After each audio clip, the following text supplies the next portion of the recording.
The cutting room floor can be a surprisingly expensive place. Welcome to WatchMojo.com, and today we'll be counting down our picks for the top 10 most expensive deleted scenes. Before we begin, we publish new videos every day, so be sure to subscribe for more great content. For this list, we're looking at the most expensive sequences to be removed from their respective films, and basing our choices on a mix of the actual cost and how interesting the story behind the decision is. But that means we're excluding material lost due to reshoots. What will you become?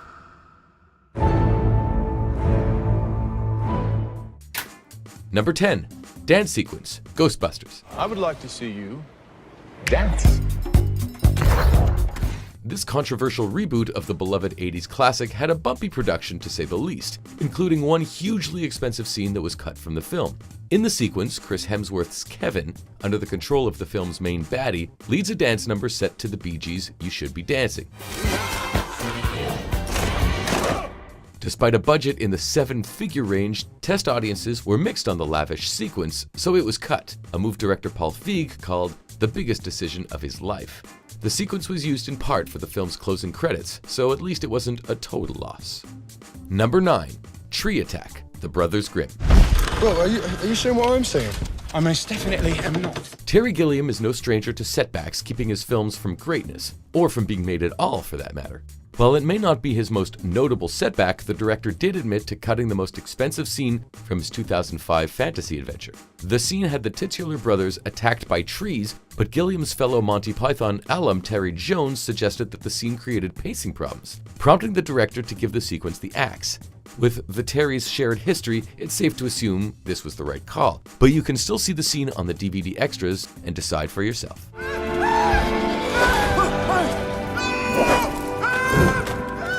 Number 8. Tales of the Black Freighter, Watchmen. Griffin, have you seen any other survivors? When it came to adapting Alan Moore and Dave Gibbons' bleak comic, director Zack Snyder pulled out all the stops. Before the film hit theaters, however, one crucial element was removed: an interstitial story ripped from the pages of a pirate comic book being read by a minor character at a newsstand.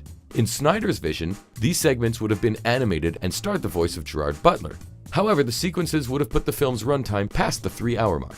In 2009, a 3-hour comic book adaptation was unheard of, and the scenes were instead released as a standalone DVD. How had I reached this appalling position with love, only love, as my guide? Number 7. Theater Massacre, Gangster Squad. Sarge, the whole town's underwater. And you're grabbing a bucket when you should grab a bathing suit. This violent tale of LA police detectives going outside the law to combat gangland boss Mickey Cohen didn't pull many punches when it came to graphic violence, but the producers still knew where to draw a line. The film originally included a major sequence in which Cohen's enforcers massacre a theater full of moviegoers. But in the wake of the 2012 Aurora theater shooting, this scene was scrapped and a whole new ending was needed for the film. This setback cost the studio several $1 million and forced the film to be pushed back until the following year, further impacting its box office take. 2 things you can't take back on this job, kid. Bullets out of your gun and words out of your mouth. Number 6. Pie Fight, Dr. Strangelove.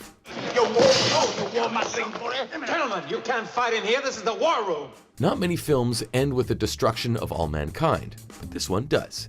However, the Stanley Kubrick classic almost had a much different finale. Originally, a massive pie fight was meant to erupt between American and Russian delegates inside the war room, with President Muffley and the Russian ambassador losing their minds in the process. Dmitri, there's no point in you getting hysterical at a moment like this. Test audiences weren't crazy about the scene, and the then recent assassination of JFK didn't help, so Kubrick cut it out. There was some dialogue. How can you stand by when our president did something? And Stanley said, no.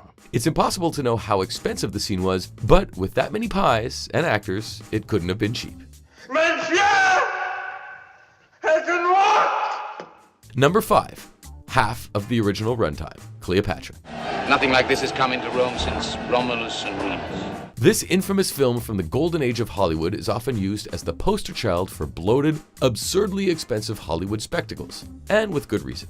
Despite earning the highest box office gross of the year, the film actually lost money thanks to the massive and massively expensive sets, props, and costumes.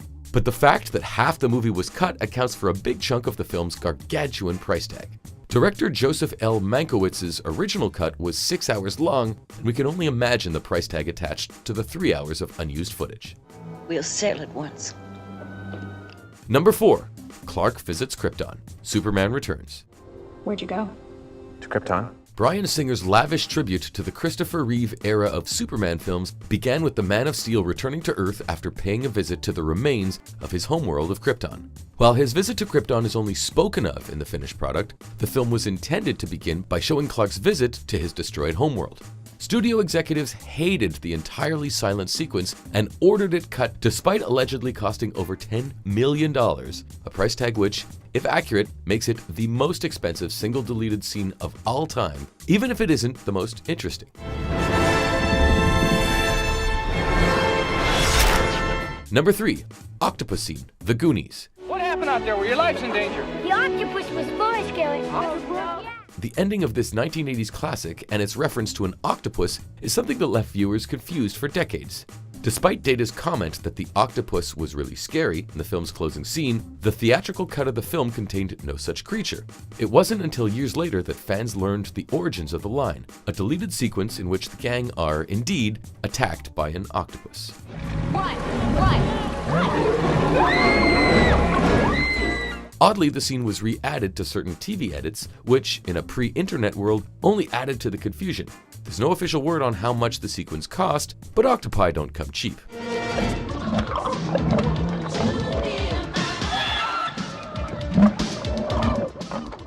Number 2. Rogue scenes, X-Men Days of Future Past. I'm sorry, Kitty. This X-Men outing had no shortage of characters, taking place across 2 eras and incorporating characters from both X-Men First Class and the earlier Bryan Singer films. However, Singer found his initial version of the film was too crammed full of faces and names, and elected to remove most of the scenes featuring Anna Paquin's Rogue, who was meant to play an important role in the 3rd act. Hello, Logan. Most of Paquin's scenes ended up being cut and replaced by reshoots, most likely costing the studio a pretty penny. Paquin's scenes, however, were later reintegrated into the film for a special Rogue cut.